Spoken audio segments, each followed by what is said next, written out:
Assalamualaikum kita dapat sama-sama hadir Nama untuk saya menyemarakkan dari Singapura. suasana Sekarang dengan saya berada di menyaksikan Singapore upacara Expo pelajaran Hall, di booth Think Quran. Masya Allah, pertama kali bila diperkenalkan dengan app ni, saya rasa teruja sangat sebab sibuk main game dekat phone.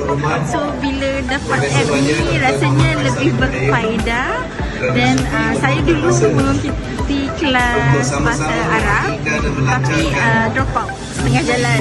Tak faham terlalu banyak. Jadi app ni is very simplified version, very simplified version. Peringkat umur yang dah boleh baca Quran kat mana, sekecil mana pun dah boleh faham dah. Kira enjoy betul lah. Terima kasih Think Quran.